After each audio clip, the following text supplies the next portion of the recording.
हाँ Afterwards. Jyoti, mute everyone. हाँ gas का कंप्लीट किया था। हाँ हम वानोरी में रहते, clover village, clover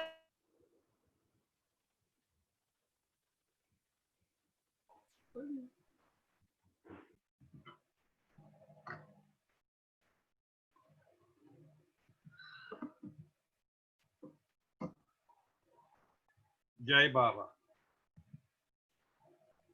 Nothing is real but God.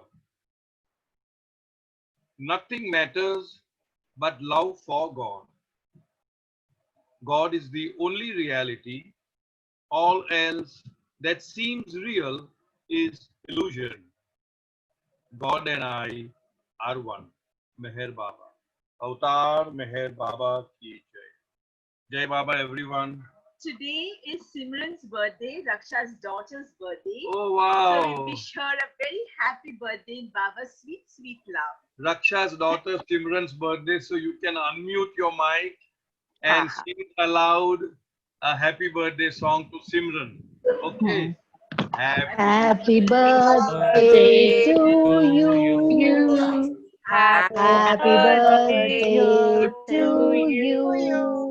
Happy birthday, dear Simran. Happy birthday to you. Thank you, Baba. Baba. Meher Baba ki jai. Lots of blessings. Lots of blessings. Thank you, Baba. Lots of love, lots of love. Thank All right. Baba bless. Yeah. After I completed yesterday's session, there were some phone calls, and I appreciate that actually. That it seemed as if I was emphasizing that Baba said that only 4 days were necessary for ceremonies after the death. But then, as always, Baba says different things at different times, at different places, to different people, depending upon so many circumstances. And I do remember Baba saying 12 days as an important date, you know, Baba saying 10th day as the important date. In one of the messages I read, that Baba said there is nothing to be done, no ceremony, except on the 4th day.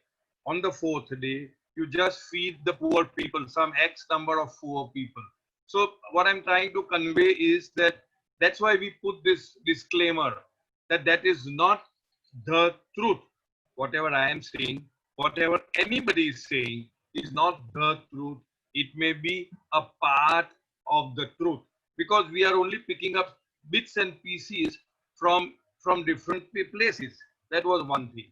The other thing, when somebody suggested that if we are called or invited at some place, you know, like for example, Satyanarayan Puja, would you be saying, no, no, no, I don't believe in any rituals or ceremonies or nothing of that sort? If you are invited and if you feel like going and if you feel that the relationship is very close, then of course you may go. But then one thing you could remember is that's what Baba said to somebody, that if I am dragged in a sense to go to a temple or a mosque or a church or whatever, Baba says, of course you may go, but just think of me. So that's a very important clue that Baba himself has given, that wherever we have to go, we may go if we need to go because of certain circumstances. And then all you need to do is think about Baba in that particular place.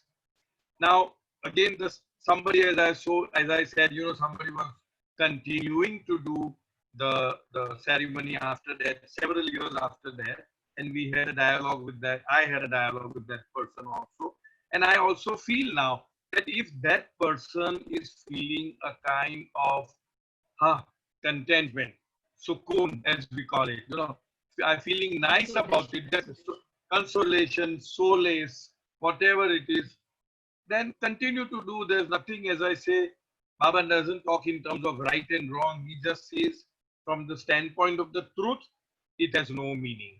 But if you are feeling nice about it, go ahead and do it. So having said that, now we continue with further.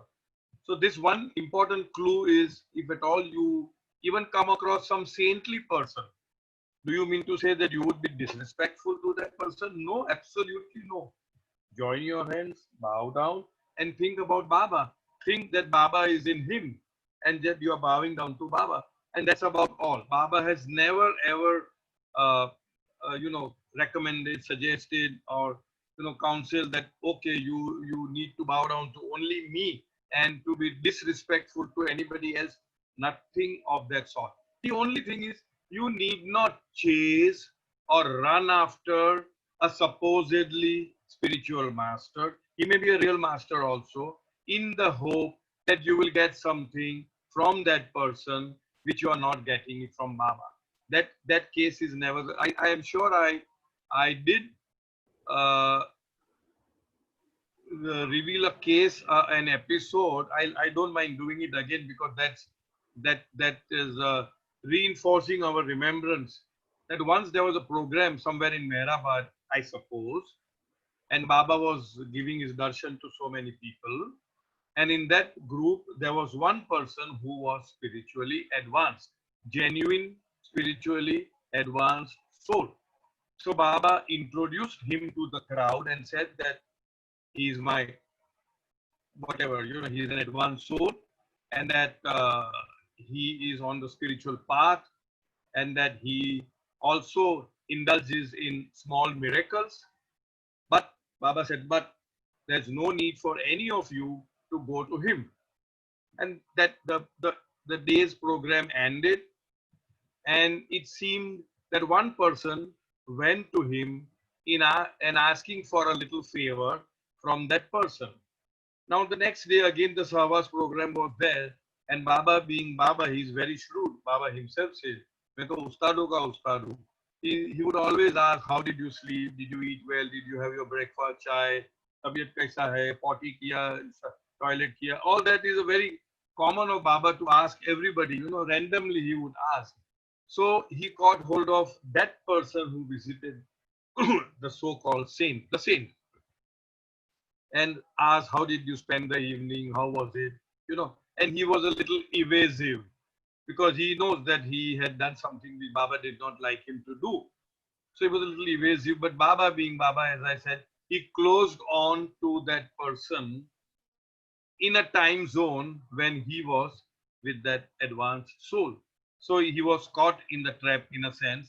And so he had to, confess that Baba, I had gone to him. Immediately Baba's face turned red. He was very serious. And Baba told the person very firmly that why did you go? I had asked you not to go and not to approach him. So that person thought that he was very smart. So he said, Baba, aap to 100 saudagar, yani ki you are the wholesaler. You can give all the big things, But I had such a small request. So I thought कि मैं यहीं से ले लूं. It's why trouble you for such a small thing? I thought I'll just take it from, because it's like a retail business. Such a small tiny thing I wanted, some favor I wanted. Then Baba turned to that person and with a very serious tone, Baba said, even that means even that small thing, even that he cannot give you unless I permit. That means once you are in Baba's ambit, once we are in Baba's fold, once we have accepted Baba as our master, it does not behoove us to run after all these things or this chota mota spiritual, so-called spirituality. Baba has never said to be disrespectful of anybody. Baba has never said do not go to temples or mosque or church. Nothing of why should he? Only thing he says is do not run after masters, so-called spiritual masters, in the hope of getting some spiritual benefit or even bhautik, even material gain or something which you think Baba cannot give you.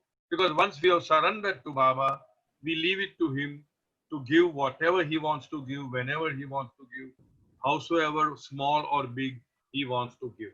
So having said that, Director, yes. could I Yes, say please. something on this?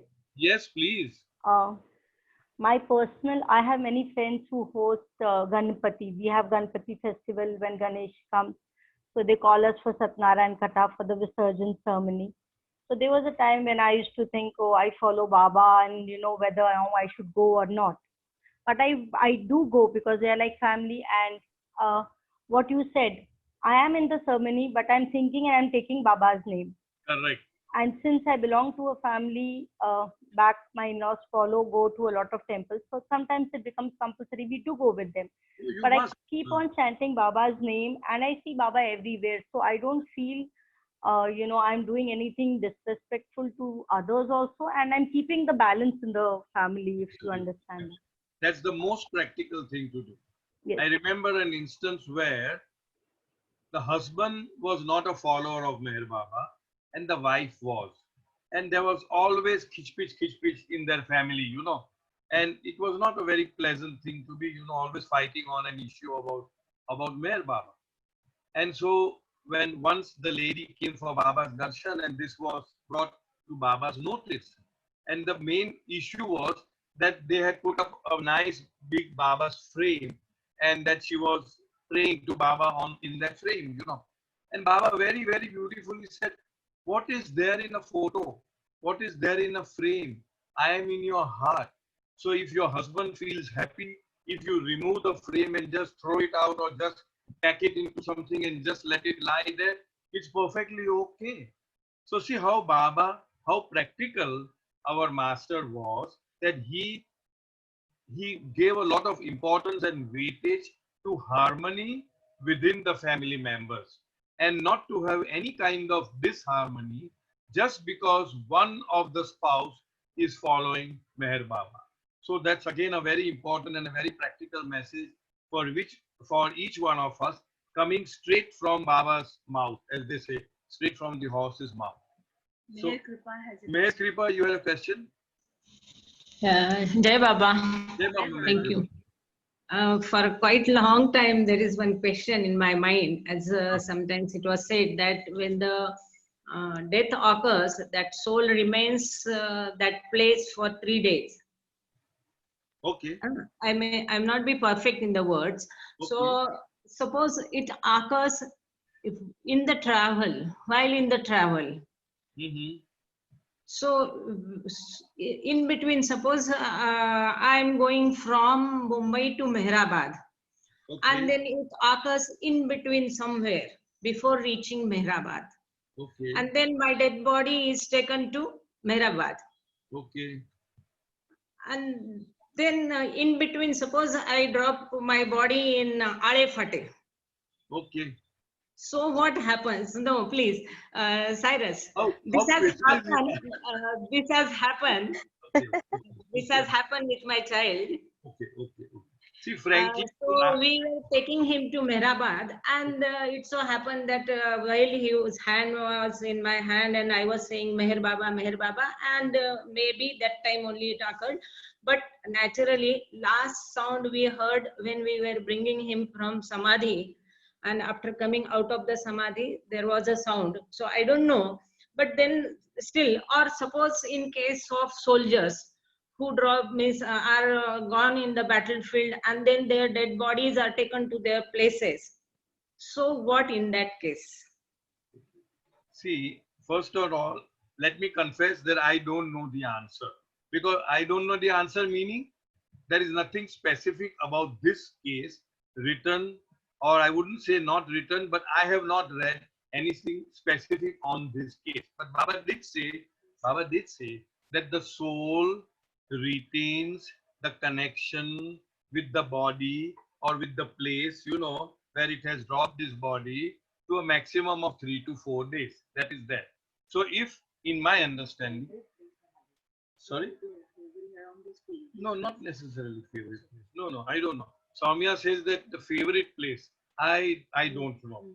I have not read that. So basically, technically, I think as long as the body is there, the soul remains connected with the body. Even if the body is taken here, there, everywhere, the soul remains connected with the body. This is my understanding, as I'm repeating that, right?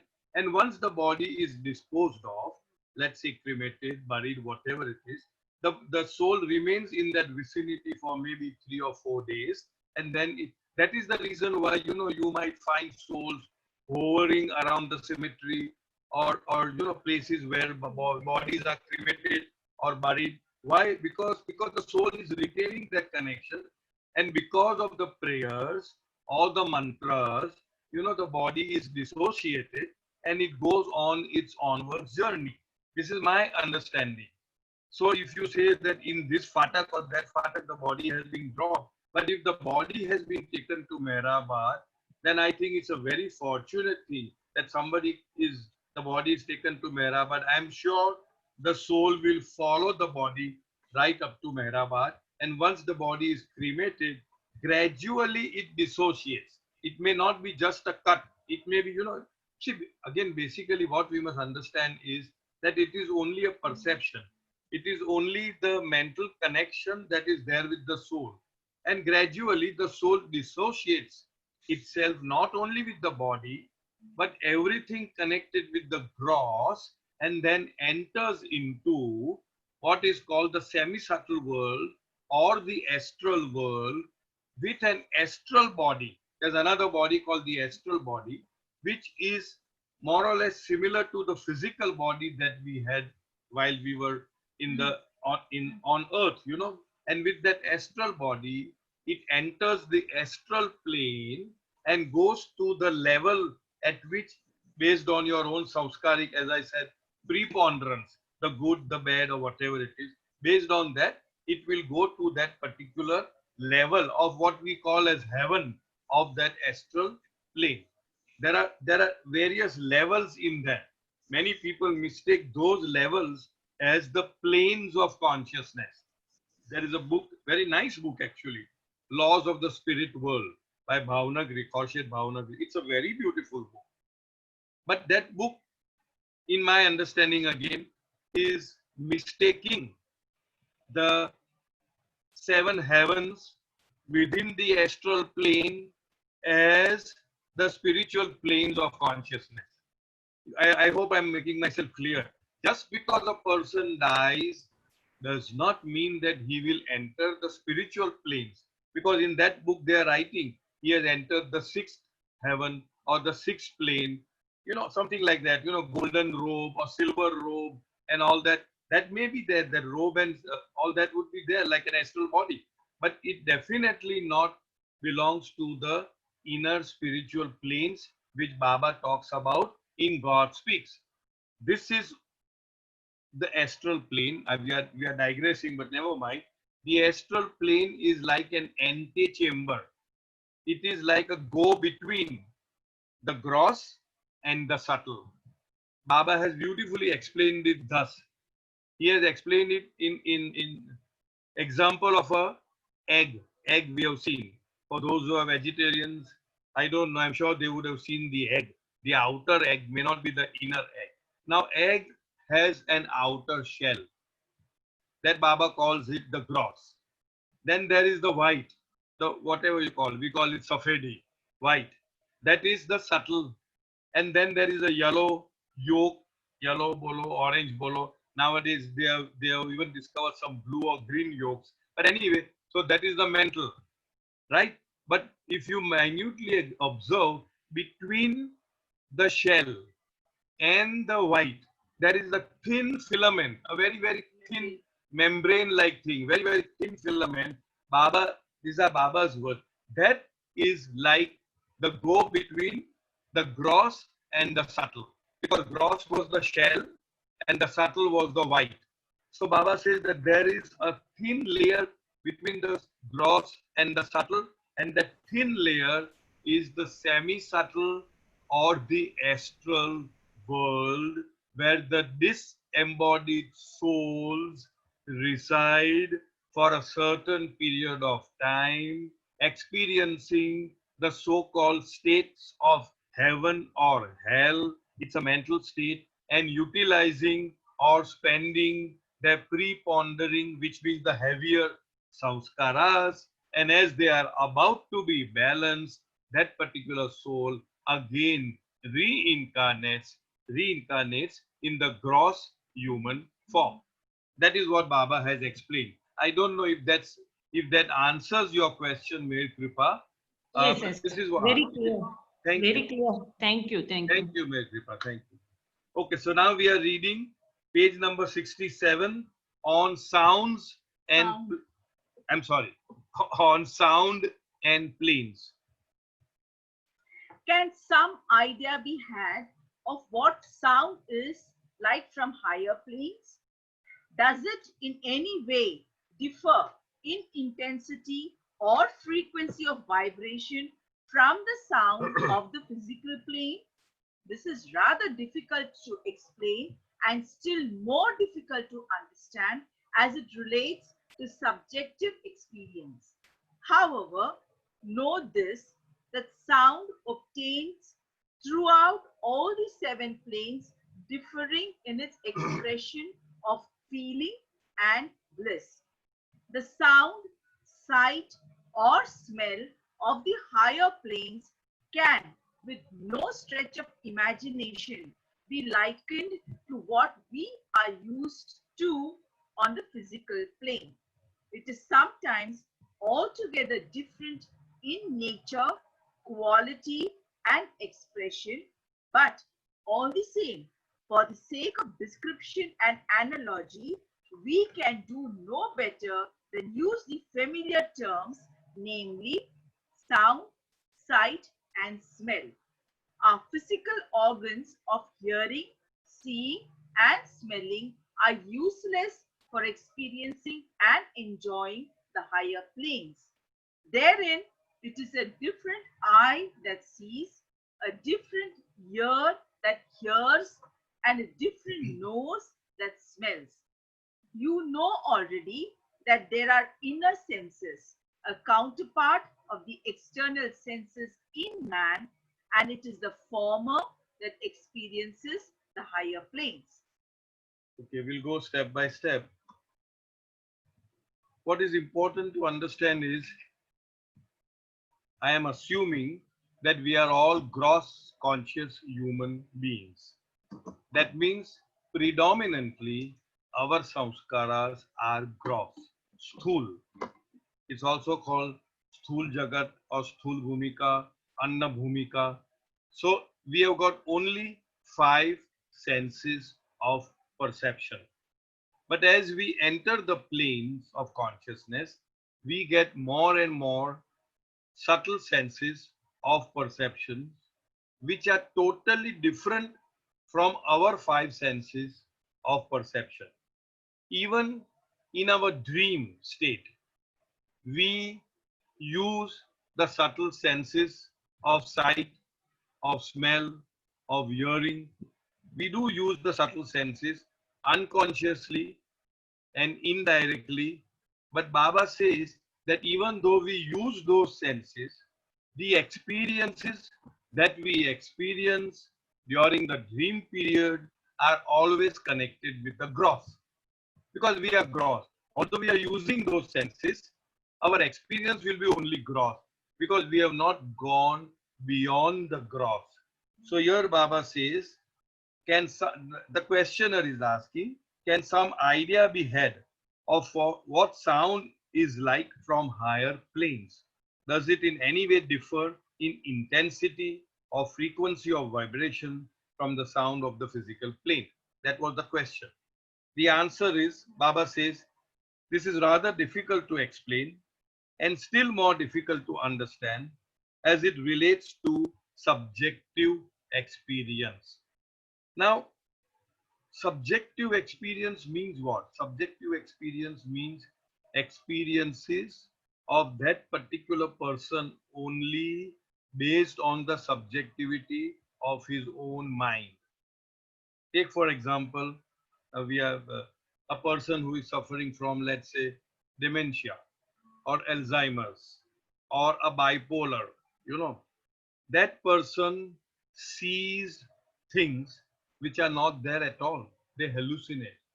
There is a kind of a delusion that they see people running about, walking, doing this, that, but actually there is no such thing happening.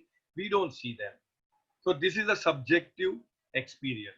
So Baba says that those who are on the spiritual planes, they have the subjective experiences of sight, smell, hearing, which are so different qualitatively, subjectively. So it is very difficult, Baba says, to make you, to explain to you. And even if I am able to explain to you in your language, you will not be able to understand it because your limitation is limited to your subjectivity. I suppose I'm making myself clear because our subjectivity is so limited, so narrow, so gross that we cannot understand what is beyond our subjectivity. But still, Baba is trying to make us understand.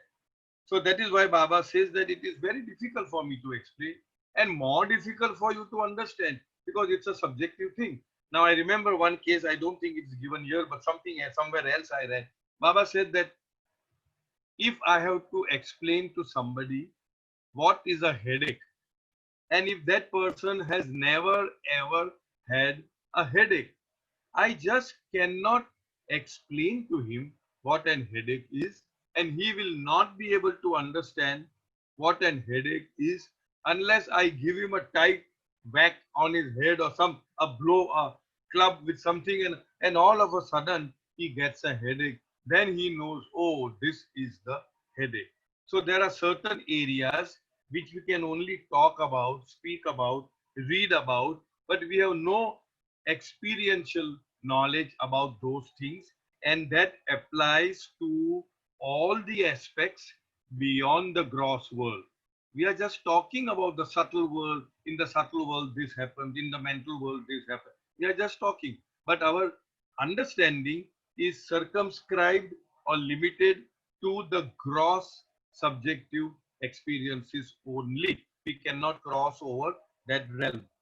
So Baba says, however, know this, that sound obtained throughout all the seven planes, differing in its expression of feeling and bliss. In other words, the sound at the different planes of consciousness are totally, they are definitely totally different from our gross sound that is there. But even within the planes, yeah, I mean within the spiritual journey, first plane, second plane, third plane, fourth plane, like that, they have different connotations, different experiences of the sound, and they are differing in their expression of feeling and bliss.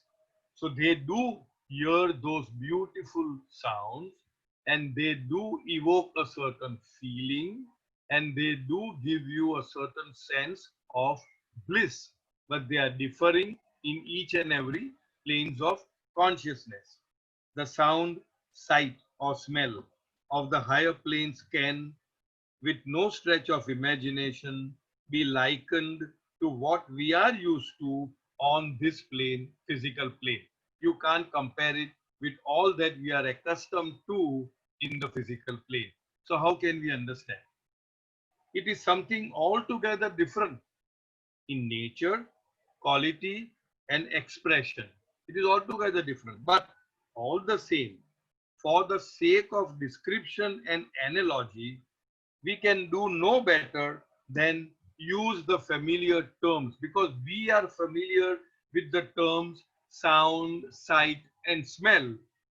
Baba is using the familiar terms sound, sight, and smell so that we may get some minuscule idea.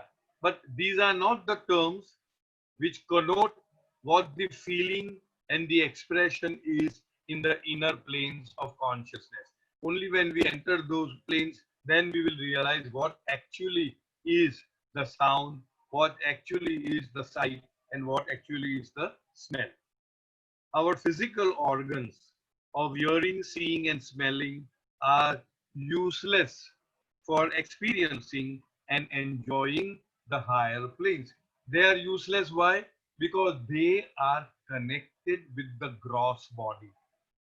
The gross body consciousness is connected with the gross because the samskaras are predominantly gross. Now, the moment you enter the spiritual plane, the first, second, third, whatever it is, you have left the gross plane. That means you do not have gross samskaras. It means your consciousness is now focused on the subtle. But mind you, you still have the gross body. You function through the gross body all through the journey. But your focus of consciousness is not on the gross, but now it is on the subtle. You experience yourself as energy and not physical body. You see everybody's physical body not as a physical body, but as energy. In other words, although that particular soul is in the subtle plane, he retains his gross body, but his focus of consciousness is in the subtle. Therefore, Baba says that our physical organs of seeing, smelling, and hearing are useless in the higher planes because they have been disconnected. They have been disconnected. Why? Because there are no gross samskaras. Gross samskaras, gross body, gross sense of perception. Once you enter into a subtle plane of consciousness, you have a subtle body, but you still continue to function in the gross body without knowing how you are functioning.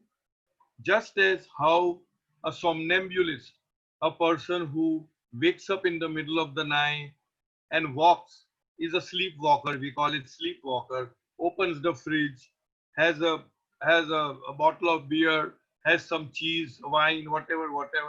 Now, if I see him, I'm actually seeing him wake up, putting on his sandals, going to the fridge, opening the fridge, gobbling all these things, closing the fridge, going back to bed.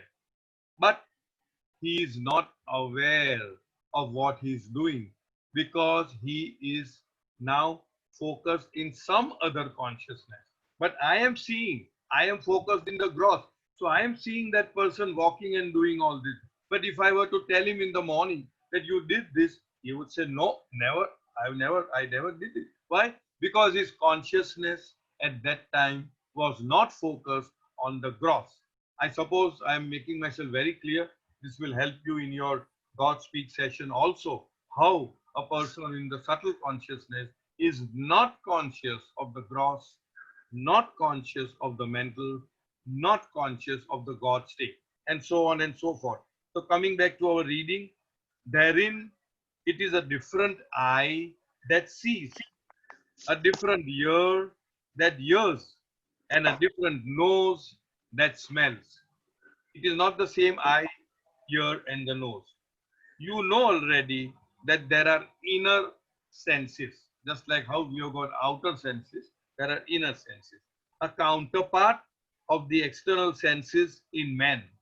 And it is the former, which means the inner senses, that experiences the higher planes. Okay, now we'll go on. Any questions so far? Otherwise, Cyrus, I have a question, Cyrus. please ask. So basically, when a person is, does that person know that this is what is happening to him or her? Are they aware, or do they still feel that they are in the gross? You are asking a person who is in the subtle. Yeah. Do they No, feel, do they know? No, they don't know that they are in the gross. They enjoy all the subtle senses. They enjoy the urja, the energy of the inner planes of consciousness.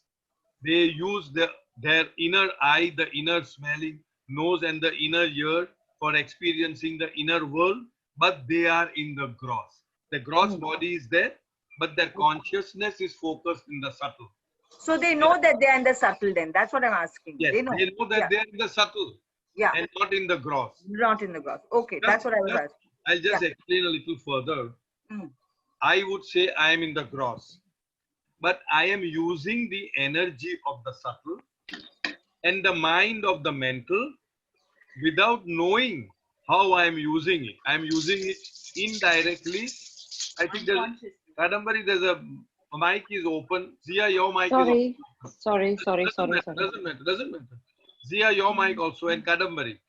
So, just as how I am using the energy from the subtle world and the mind from the mental world without knowing, without In other words, I am using it indirectly and unconsciously. In the same way, a person in the subtle body uses the gross, which means walk, talks, eats, shits, whatever, without knowing how he is doing it.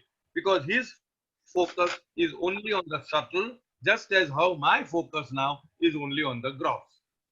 Okay? Fine. So, the Kadambari, you had a question? No, Cyrus. Thank you so much. I thought your mic had a question. I guess my mic had a question. I didn't have any questions. You're Thank you. explaining it so well. Thank you so much. Thank you. Go ahead. Thank you. Avoiding the mistake of likening the sound of the higher planes as something differing in intensity and frequency of vibrations to the sound of the physical plane, know it for certainty that there is actually what may be called sound in the first three planes. The form, beauty, music, and bliss of this sound is beyond description. The nad or celestial music sound is peculiar to the first plane and can be experienced or induced by the mantric force. It is on account of this that even an unintelligent repetition or reading of scriptures is encouraged and advocated. As stated above, although there is sound in all the seven planes, it is smell that is peculiar to the second and third planes, and sight belongs to the fifth and sixth plane. In the fourth plane, Chemistry, mic, please. the bliss of sound, smell, and sight are all subdued and repressed. Thank you. The fourth plane connotes the darkest night of the spiritual journey, wherein even Jesus could not but cry out, my God, why hast thou forsaken me? It is for this reason the wayfarer traversing the path all alone, unaided by a master, finding himself benighted and forlorn in the fourth plane, is very strongly tempted to make use of his psychic powers of the three lower planes, culminating in the fourth as Siddhis, Kashfo Karaman. And what a fall this means! It means once again going through the chain of evolution right from the beginning, the stone state. All right. So here Baba is very clear. So beautifully he explains. Sound, smell, sight. Sound in the first three planes. First plane, then there will be smell, and then on the second and third, fourth, and then on the fifth and the sixth, there will be sight. Sound, smell, sight. Yeah. Okay. Now, Baba is very clear that with no stretch of imagination, you can have even an iota of idea of what that sound, smell, and sight is all about. It is not a difference of quality, it's a difference of kind. In a sense, you might think that the highest of the physical sound, the beauty, the grandeur of that sound, maybe something higher than that is in the subtle plane. It's not like that. Baba said it's of a totally different kind. It's not of a variety of quality that you can say, okay, higher than this means subtle. No, it's a different. And that means, in other words, you cannot understand what those sound, smell, and sights are all about. Now, reading here. Avoiding the mistake of likening the sound of the higher planes as something differing in intensity and frequency of vibrations to the sound of the physical plane. Maybe if you are mistaking that this must be, okay, there's a certain intensity, there's a certain frequency, and if you go above them, then it means that that must be the subtle plane sound. No, Baba says, know it for certain that there is actually what may be called sound in the first three planes. In the first three planes, it can be, it is, there is something called sound, but that is totally, completely, absolutely different from what we call sound. Here Baba is using the word sound, inverted comma, which means it is totally different in its texture. It is not something that it's a difference of quality. No, nothing of that sort. The form, music, sorry, the form, beauty, music, and bliss of this sound is beyond description. It cannot be described. It cannot be put into words. It is only to be experienced once you traverse the inner spiritual planes. The nad, we call it no nad, Brahmanad. The nad or celestial music, which is sound, is peculiar to the first plane and can be experienced or induced by the mantric force. Mantric force means the force created through the repetition of a certain mantra, which importantly, if given by an advanced or enlightened or even a perfect master. Generally, perfect masters don't give this. Perfect master and the avatar does not by and large give you that what we call as Tanfuki master, or does not generally give you a meditation exercise, does not generally give you anything. He only emphasizes on remembrance, on remembering one particular name of God and repeating it, and keeping him as your constant companion, which all three together is equal to loving your master. Basically, it doesn't give much importance. Generally, the perfect masters do not get into ritualistic aspects of what we call as spiritual. Baba used to call it spiritual gymnastics. So they generally don't do it. It is on account of this that even an unintelligent repetition or reading of scriptures is encouraged and advocated.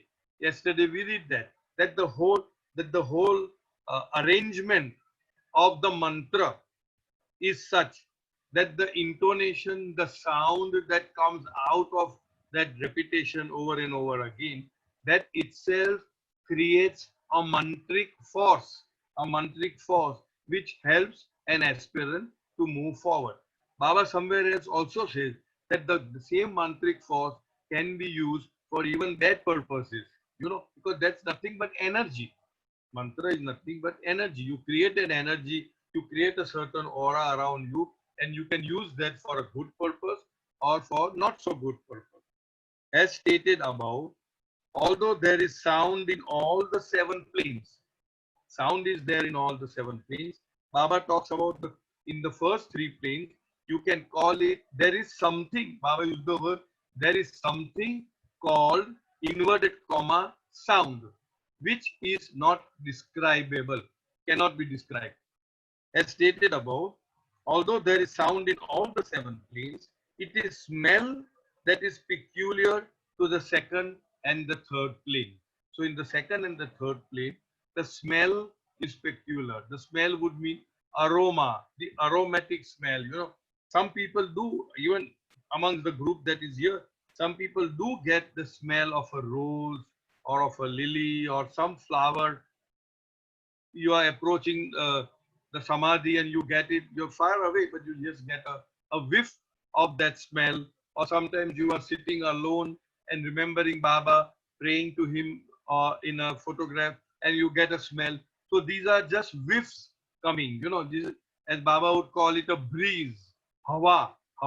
But that is not actually plane. But those who are on the plane continuously gets those sounds, beautiful sounds, relaxing sounds, blissful sounds, uplifting sounds, and also on the second and the third plane, they get this, what Baba calls smell. That means the aroma. The sight belongs to the fifth and the sixth plane. The fifth and the sixth plane are in the mental world. The fourth plane is a threshold between the subtle and the mental world. And that is the most difficult plane. Baba reads later on, we'll read into that, So when the fifth and the sixth plane, you have the inner sight, the third eye, the inner eye that opens up and you are able to see the beauty of the Lord, the beauty of the Creator in everyone and everything. In the fifth, it is a little hazy. In the sixth, it is very clear. But still, Baba says a person on the sixth plane who is called a peer, according to the Sufi terminology, is also in the domain of illusion. He has not risen above illusion. In the fourth plane, now we are talking about fourth plane. In the fourth plane, the bliss of sound, smell, and sight are all subdued and repressed. In the fourth plane, they are there, but they are repressed. The fourth plane connotes the darkest night of the spiritual journey, the dark night of the soul, we call it. That in spiritual mysticism, in the Christian mysticism, it is called the dark night of the soul, because the soul goes through such heavy temptation. Why? Because on the fourth plane, he has all the powers. We have no kalpana, no idea of what those powers are. Just a thought can do anything. Baba says a fourth plane person can create new lives, can create new universes. It is child's play for him to bring back a dead person who is dead like this. He can make him, bring him back to life. You see, but yet that person is not perfect, and therefore Baba never gave importance to miracles. So here, that particular fourth plane, the person on the fourth plane is known as a Mahayogi, is also called as a Kuber, and he has got such tremendous powers at his disposal that he can do just about anything. Anything means anything. But he has no control over his mind, because the mind is in the mental plane, which is on the fifth plane. He is still on the fourth. So imagine, on one hand, he has got all the powers, and on the other hand, he has got all the desires to show off his powers and has no control over the mind. And that is why it is called as the dark night of the soul. Here Baba refers to it as the darkest night. 1 minute, huh? Darkest night of the spiritual journey, wherein even Jesus could not but cry out, my God, why hast thou forsaken me?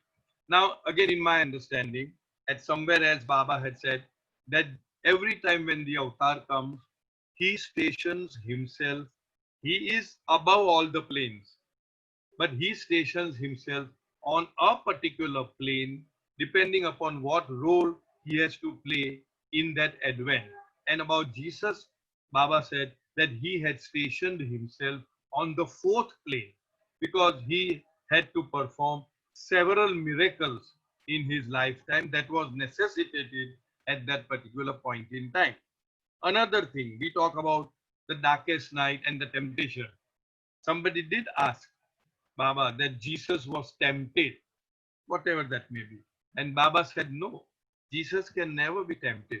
He got himself tempted. He got himself tempted and then overcame the so-called samskaras of temptation, and thereby he eradicated those samskaras.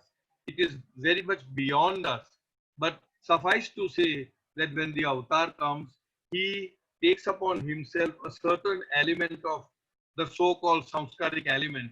I'm reminded of a story where during Sai Baba's time, there was a glutton. We call him a choba. Choba means a person who is so unduly fat. All around he's fat, and his only job is to eat all the time, eating, eating, eating. No work, nothing. This is what I had read, was that Sai Baba had a choba there. And anybody who would bring sweets and prasad to Sai Baba, he would distribute it to a little bit here and there to the disciples who are there, and then give the whole packet, the whole box to this choba. We call it a glutton. He was a glutton. So his full-time job was to only eat. you know, that way. And it was later explained. I've read it in Meher Baba's literature where Baba explains that the entire gluttony of the world at that particular time, Sai Baba made it kendrit. Kendrit means focused in that glutton and made him so much tempted to eat and eat and eat. And then Sai Baba removed that gluttony from him, through him. What I'm trying to say is, masters work at the micro level, of which the effects happen at the macro level. So the world's gluttony was removed by Sai Baba through this particular glutton who was Sai Baba's disciple.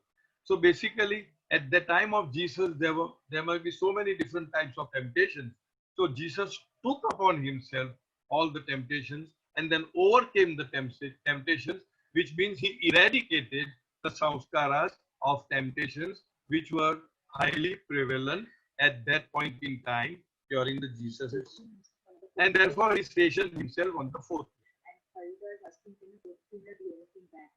Yeah, okay. I'll come to that. Let me first complete the reading. It is for this reason the wayfarer. Wayfarer means the Raherao. Raherao means the aspirant. Aspirant would mean somebody who is walking the spiritual path, treading the spiritual path. The wayfarer traversing the path all alone, unaided by a master, finding himself benighted. Benighted would mean plunged into darkness. Benighted and forlorn. Forlorn means deserted. In the fourth plane, is very strongly tempted to make use of his psychic powers of the three lower planes, culminating in the fourth as Siddhi. In the three planes also there are powers, but they are minor powers. In the fourth plane, it culminates, it consolidates, becomes one solid Siddhi, which means he can do just about anything. Somebody questioned whether he can misuse it or do something bad. Yes, he can. And that is why Baba says that the existing perfect masters of that time keeps a very watchful eye on that person who is a fourth planar. Even the fifth and the sixth plane, the Wali and the Peer, also controls the fourth planar because they are in control of the mind. Fifth and the sixth, they are in control of the thoughts and the feelings. So they can control the thoughts and the feelings of the entire creation. So if they feel that the fourth planar is about to misuse his powers to help him so that he does not go all the way back to the stone stage and start all over again, they will control his mind and his feelings so as not to make him use that power. Sometimes they may push him a little down on the third plane or pull him up on the fifth plane, you know, that way. And so he is saved. Baba says that that is the only place in the spiritual journey where the soul, having come to such a high level, can go back to the stone state. There is no other place where Baba talks about a retrogressive or a regressive consciousness. Once having born as a human being, you are not born as a dog or a cat or a fish or a bird or a plant. It's always progressing. So completing my reading, all the three planes ka power culminates as a siddhi on the fourth plane. And what a fall that means. The consciousness of that soul disintegrates, shatters, and he goes back to the stone stage to start all over again. What a great loss. Baba explains it with an example that supposing there is a scientist and having worked strenuously, studiously, intelligently for years together, he has invented some kind of a bomb, let's say an atom bomb. And he knows the power of that atom bomb. And he is a scientist. And he knows. Now in his utsukta, in his in his anxiousness to know what is the result of his invention. If perchance he splits the atom, that means he uses the bomb, let's put it that way, he will be the first person to be affected, and his entire consciousness would be lost, and he would be like a madman. He would be like, he won't even know that once upon a time I was the greatest scientist in the world.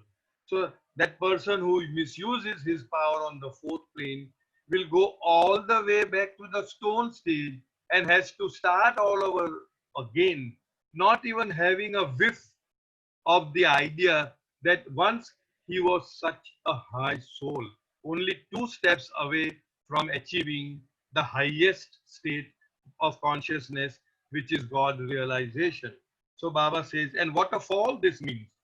It means once again going through the chain of evolution. Can you imagine a chain of evolution? Stone, metal, mineral ho gaya, then what?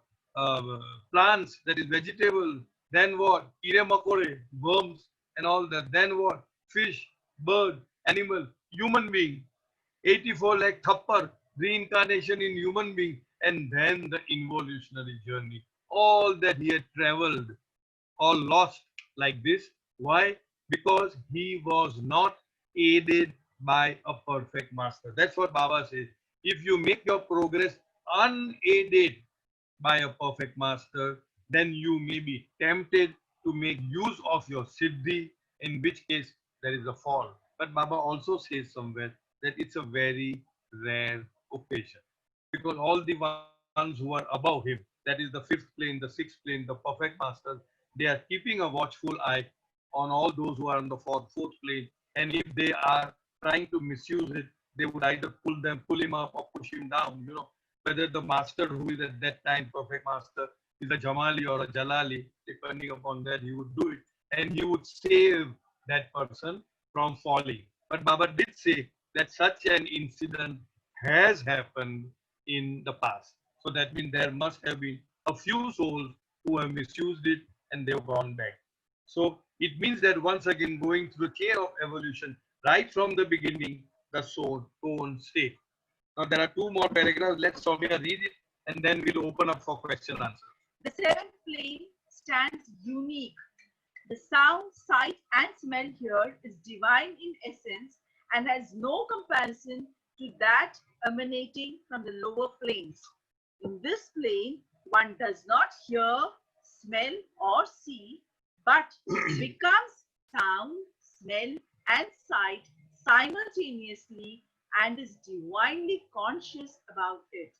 The different religious practices and the yogas, after establishing contact with the higher planes, induce experiences peculiar to those planes. For instance, contacting the first plane, sound engenders inspiration. The second and the third planes, smell begets intuition. The fifth and the sixth, sight, gives illumination. The experience of the fifth and sixth, the Sufis term as marifat, gnosis. The seventh plane stands for revelation, and this, according to the Sufis, is hakikat, reality. Meher Baba Journal, Volume 1, Number 3, January 1939, pages 83 to 84. So what Baba is trying to say is that the seventh plane is the only plane of truth or reality. There, all your calculations are fucked. It's a totally, completely different ball game, totally, completely different experience, and that is the only real experience. That's where Baba keeps on saying over and over again that no experience whatsoever, howsoever high, has any spiritual value in itself. It helps us to make progress further, very good. because then when you are in the plane, Baba talks about the real dream state. You know that you are actually dreaming, but these are dreams of the real dream state. In other words, because we might get some experience of smell, of sounds, of sights, all kinds of experience. Baba says they are all, all in the domain of illusion, and they are of no importance from a spiritual standpoint, except that it creates more love for Baba, more inspiration, more intuition, more enlightenment to go forward and forward, more yearning, more longing to become one with Baba. That's fine. But if you aggrandize those experiences with others, see, I smelled like this, I dreamt like this, I get, then it actually is belittling those experiences. And therefore, time and time and time again, Baba says that the only real experience is the experience of the I am God state. That is the real experience. So here Baba says the seventh plane stands unique. That is the only real plane. The sound, sight, and smell here is divine in essence. It is divine and has no comparison. You can't compare those sight, sounds, and smells of the seventh with any of the other planes. Forget the gross. Even the other higher planes, it has not. There's no comparison. It's totally different. Comparison to that emanating from the lower plane. In this plane, one does not hear, smell, or see, but becomes sound, smell, and sight simultaneously and is divinely conscious about it. You become that. You become everything that is. In our prayers, we say, you are knowledge itself. It is not that they know, I know the truth. No, you become the truth. In other words, you become the smell, you become the sight, you become the sound, you become that. That's a totally different experience. The different religious practices and the yogas, after establishing contact with the higher planes, induce experiences peculiar to those planes. That means if you have had a master, or if you are practicing yoga, or if you are practicing any spiritual exercises, and if you are on your own effort or through the help of the master, if you are traversing the inner spiritual path, if you are walking the involutionary journey, then where you are stationed, according to your station in that journey, you will experience different experiences. So here Baba says, for instance, contacting the first plane. That means the first plane is connoted with sound. What happens is you engender inspiration. You are constantly inspired. That is, you have inspiration. The second and the third plane is connoted with smell. So what do you do? It begins intuition. That means you start getting intuition. It is connected with intuition, what I'm trying to say. And the fifth and the sixth plane is connected with the sight. And that means illumination. Illumination means mind seeing the soul. On the fifth plane, the sight is a little hazy. On the sixth plane, the sight is very clear, but still you are not one with it. So that is the sight, you see, and that is illumination. When Baba says somebody is illumined, Baba spoke about Mehra. Mehra is illumined, but she is veiled. That means she is illumined, but for Baba's own purpose of work, that veil is not removed from the illumination, because many times if the veil is removed, you start experiencing the planes, and when you start experiencing the planes, there is a very high probability that one may get stuck in the planes instead of moving further.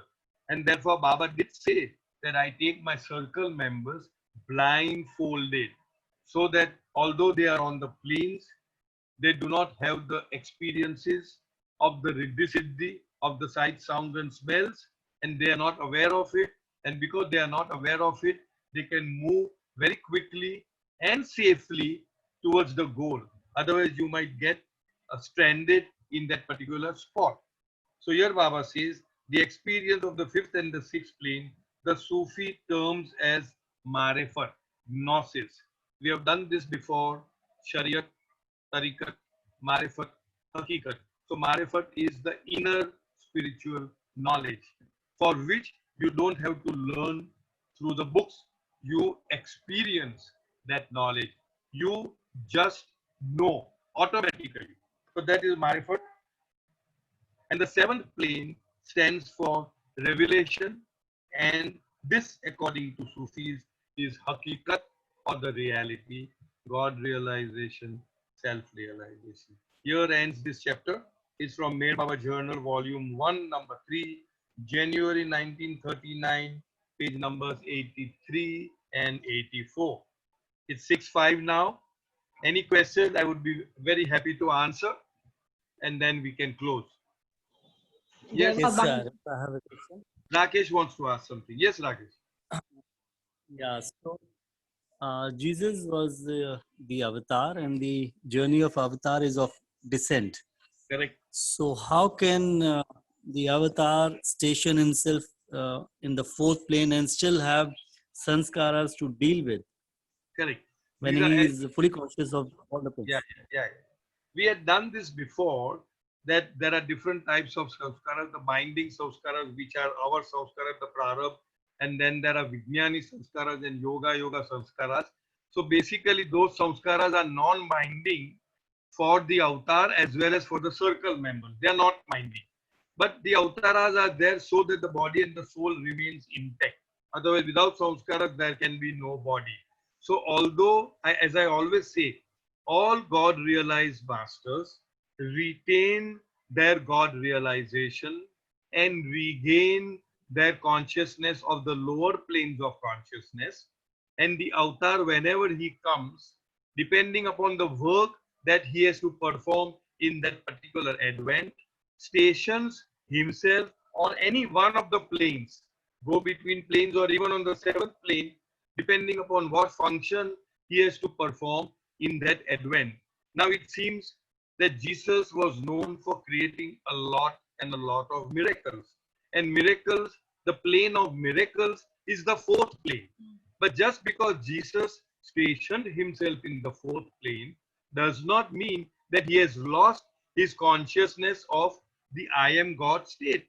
He retains that consciousness and regains all the rest of the consciousness, and then he functions from that particular plane. Am I clear, Rakesh? No. Absolutely. Yeah. Thank you so much. Yeah. Thank you. Thank you, dear. Because see, for the avatar and perfect masters, they are all full of everything. But in order to play their role in creation, they play it in creation. They pretend, they act as if they are tempted, they act as if they are hurt, they act as if, that way. But the perfect masters act. Yeah, one among us. Yeah, like one amongst us. But even there is a difference. The perfect masters just act, or in our terms, pretend, whereas the avatar actually suffers.